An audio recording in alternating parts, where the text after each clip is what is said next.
قامت العظما، عظیم ترین جنگ. احادیث موجود ہے میری اس کتاب کے اندر، حوالوں کے ساتھ ہے، ٹیکسٹ کے ساتھ ہے. ویل للعرب من شر قد اقترب، ہلاکت اور بربادی ہے عرب کے لیے اس شر سے جو قریب آ چکا ہے. لیکن اب یہ بات تو پھر میرے اور آپ کے لیے ذرا دور کی ہو گئی. تیسری کڑوی بات اب آ رہی ہے. ابھی تو عربوں کی بات تھی نا. 120 کروڑ میں نے آپ کو بتایا تھا کہ مسلمان دنیا میں ہیں، ان میں 20 پلس 22-23 ہوں گے عرب ہیں، باقی 1 ارب 100 کروڑ یہ کون ہے؟ نان عرب، امیین. امیین نہیں، آخرین. امیین تو عرب ہیں. ان میں سے بقیہ میں سے سب سے بڑی مجرم قوم میں اور آپ ہیں. ہندوستان کا مسلمان نہیں، انڈونیشیا کا نہیں، ایران کا نہیں، ترکستان کا نہیں، افریقہ کا نہیں. 20 کروڑ عرب اور 10 پلس 11 ہیں یا 12 کروڑ ہیں، کتنے بھی ہیں پاکستانی. نمبر 2 مجرم. کیوں؟ انہوں نے ایک ملک بنوایا اسلام کے نام پر، لاکھوں انسانوں کی جانیں گئیں، ہزارہا عصمتیں لوٹی، کتنا بڑا تبادلہ آبادی ہوا، کتنی مسلمان عورتیں ہندوؤں کے قبضے میں رہ گئی. کس نام پر؟ ہمیں اسلام کے لیے ملک چاہیے. قائد اعظم نے فرمایا ہم اس لیے پاکستان چاہتے ہیں اسلام کے اصول حریت و اخوت و مساوات کا ایک نمونہ عہد حاضر میں پیش کریں. 50 برس ہو چکے ہیں. نوٹ کر لیجئے، 2 حساب ہے نا، ایک ہے شمسی، ایک ہے قمری. قمری کے حساب سے 50 برس ہو چکے، 9 مہینے زائد ہو چکے ہیں. شمسی حساب سے 50 برس میں 9 مہینے کم ہیں، بس اتنا ہی فرق ہے. اگلے اگست میں ہو جائے گا نا 50 برس کرسچین ایرا سے. 1997 1947 اگست تک کتنے مہینے رہ گئے؟ اور قمری حساب سے جو گزشتہ رمضان مبارک تھا اس کی 27ویں کو 50 مکمل ہو چکے، آگے 9 مہینے اور گزر چکے. ہم بالکل بیچ میں بیٹھے اس وقت. تو اسلام کہاں ہے؟ پاکستان بننے کے بعد ایمانداری سے دیکھیے کس چیز میں اضافہ ہوا ہے.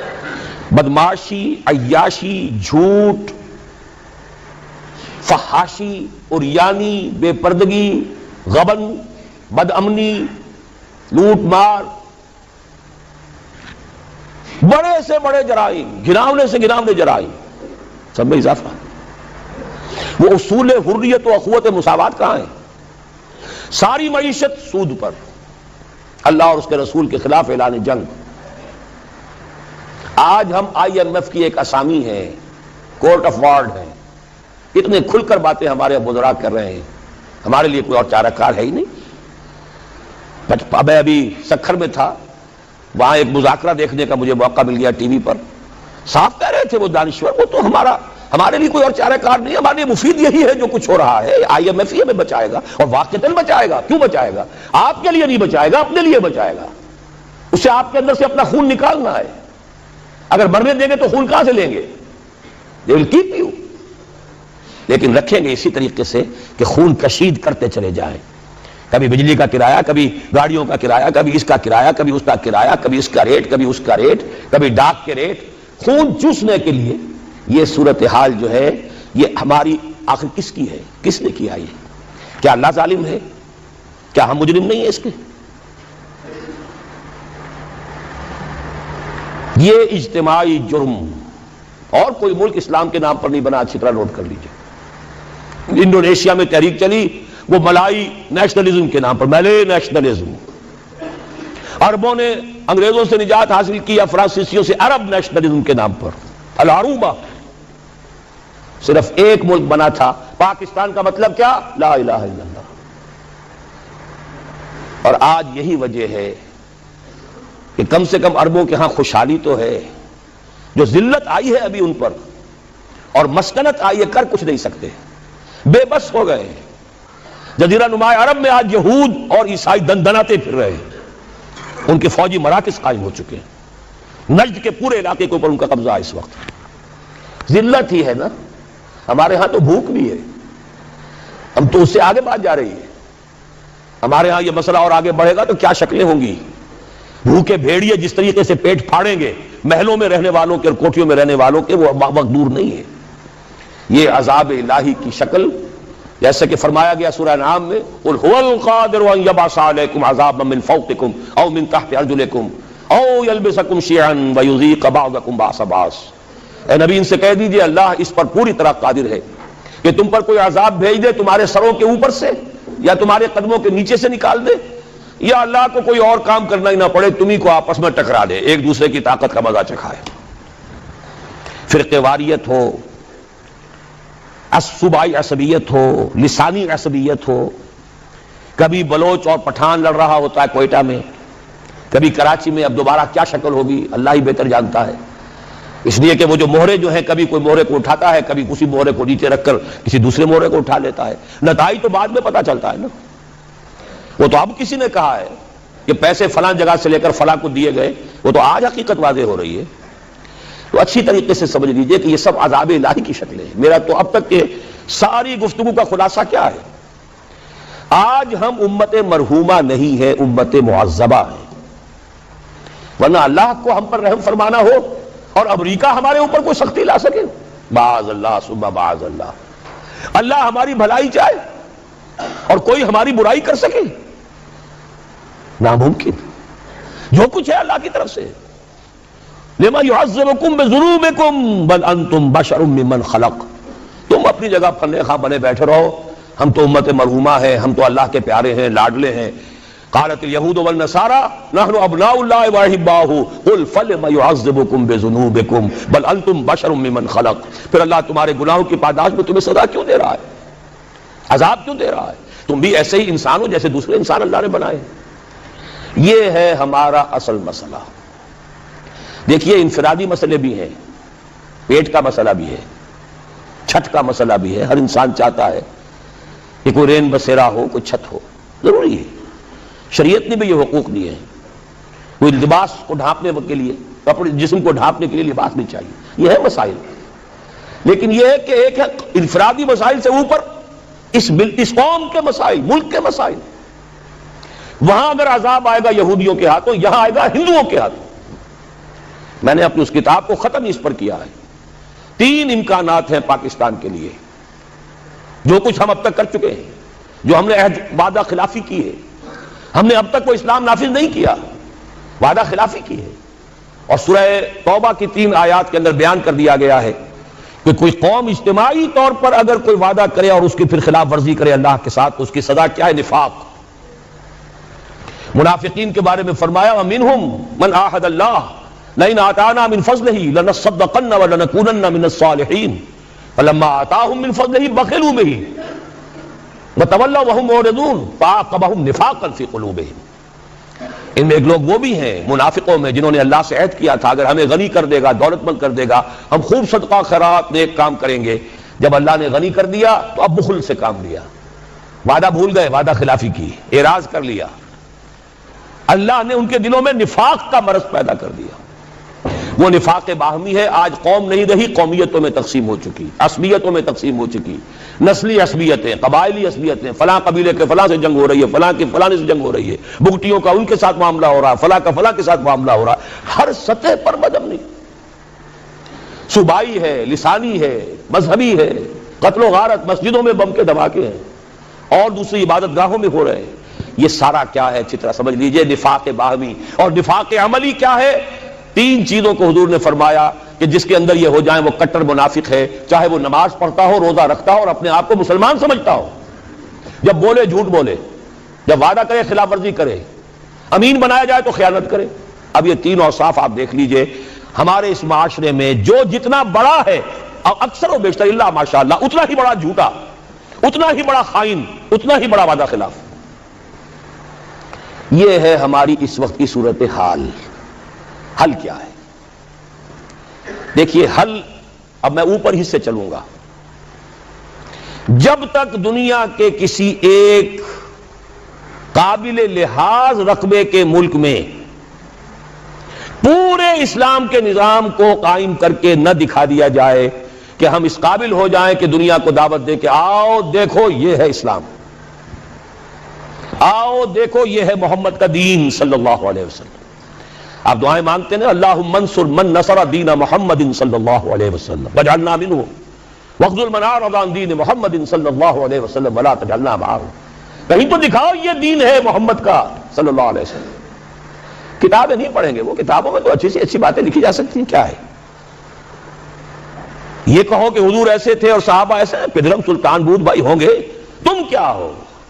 تھے تو آبا وہ تمہارے ہی، مگر تم کیا ہو؟ ہاتھ پر ہاتھ دھرے منتظر فردا ہو. جب تک کسی ایک ایسا نہ ہو کہ کوئی چھوٹا سا گاؤں ہو، کوئی جزیرہ ہو، سائزیبل ملک ہو، درمیانی درجے کا ملک ہو، جس میں وہ نظام قائم کر کے دکھایا جائے.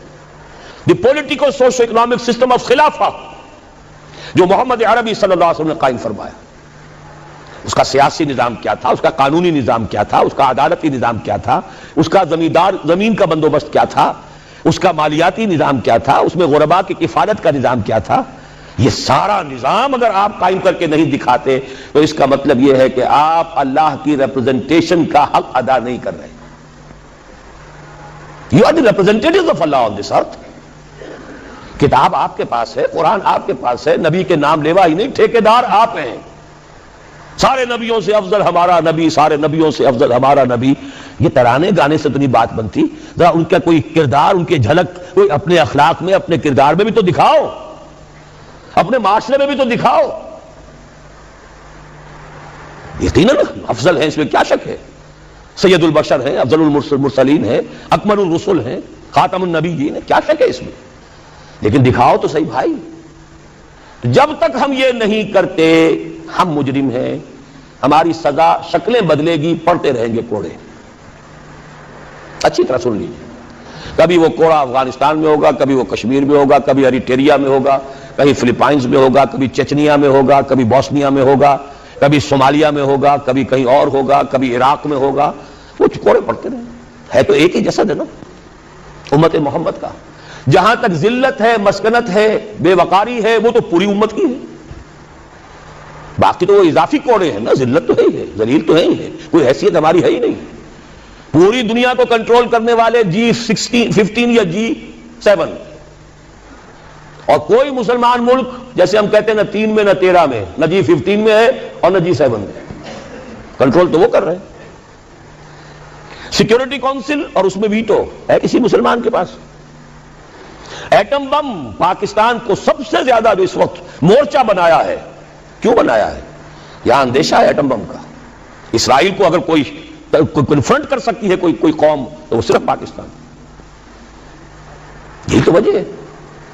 تو اب اچھی طرح سمجھ لیجئے، پہلی بات تو یہ ہے کہ جب تک دنیا کے کسی نہ کسی ایک قابل لحاظ رقبے کے ملک پر اللہ کا دین عملاً قائم کر کے ہم نہیں دکھائیں گے، وہ فرض کفایہ ہو جائے گا پوری امت کی طرف سے. اگر ایک جگہ بھی ہم دکھا دیں، آؤ بھائی یہ کھلے ہوئے دروازے، آؤ دیکھو with your own eyes, come here and see for yourself. This is Islam. This is the رحمت of محمد صلی اللہ علیہ وسلم. وما ارسلناک الا رحمۃ للعالمین. آؤ دیکھو اپنی آنکھوں سے رحمت للعالمین کے بظاہر دیکھو. پہلی بات تو یہ ہوئی. دوسری بات، اب آ گیا نیچے اتر کر ایک سیڑھی. سب سے زیادہ جس کام کے لیے اللہ تعالیٰ نے مواقع عطا کیے وہ ہمیں کیے. چند چیزیں میں گنوا دینا چاہتا ہوں. ختم نبوت کے بعد سب سے بڑا دینی منصب مجددین امت. ان اللہ یبعث فی ہذہ الامہ علی راس کل 100 عام من یجدد لہا دینہا. 1000 برس تک سارے مجددین عالم عرب میں آئے اور 11ویں صدی سے شروع ہو گئے ہندوستان میں. مجدد الفسانی رحمت اللہ علیہ، شاہ ولی اللہ دہلوی رحمت اللہ علیہ، سید احمد بریلوی رحمت اللہ علیہ. پھر 14ویں صدی میں حضرت شیخ الہند، علامہ اقبال جیسا مفکر، مولانا مودودی جیسا مصنف، مولانا الیاس جیسا مبلغ پوری دنیا میں کہیں نظر نہیں آئے گا. کوئی وجہ تو ہے، اللہ نے سلیکٹ کیا ہے. ان اللہ اصطفیٰ آدم و نوحا وآل ابراہیم وآل عمران علی العالمین. اللہ چن لیا کرتا ہے نا. پھر خلافت ختم ہوئی تو تحریک صرف یہاں چلی، کہیں چلی. اور کتنی غیرت تھی، کتنے لوگوں نے جیلوں کے اندر جا کر جو ہے جیلوں کو آباد کیا، کتنوں نے ہجرت کر لی، چلے گئے افغانستان چلے گئے. یہ تو اس صدی کی تاریخ ہے، بدقسمتی ہماری ہے کہ ہم اس سے بھی واقف نہیں۔ بولی اماں محمد علی کی جان بیٹا خلافت پہ دے دو، ساتھ ہیں تیرے شوکت علی بھی، جان بیٹا خلافت پہ دے دو، اس سے پورا ہندوستان گونج گیا تھا۔ گاندھی شریک ہوا، وہ تو جیسا میں بتا چکا ہوں وہ ایک ترک کے ہاتھوں خات کام ختم کرا لیا۔ اب کیا کرو گے تم؟ مدعی سست گواہ چست۔ پھر پوری دنیا میں مسلمان ممالک آزادی ہوئے، بظاہر آزاد، حقیقتاً تو کوئی بھی ابھی آزاد نہیں۔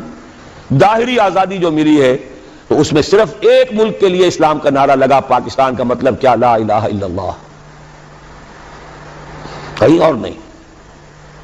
پھر پاکستان بنا ہے تو معجزہ، پوری دنیا مانتی ہے کہ معجزہ، کسی حساب کتاب میں نہیں۔ میری کتاب ہے استحکام پاکستان، میں نے ثابت کیا ہے تمدن، سیاست، ریاست کے کسی اصول سے ثابت نہیں کیا جا سکتا کہ پاکستان بننا چاہیے تھا۔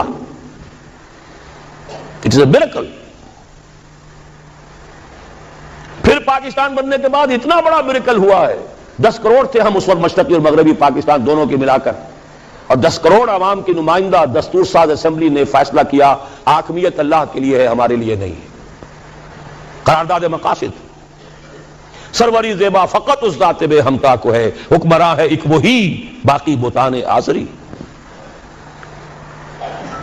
1949 میں قرارداد مقاصد پاس ہوئی، 1950 میں اور بڑا معجزہ ہو گیا، آج اس کا ہم تصور نہیں کر سکتے۔ شیعہ، سنی، دیوبندی، بریلوی، جماعت اسلامی، اہل حدیث، 6 جماعتوں اور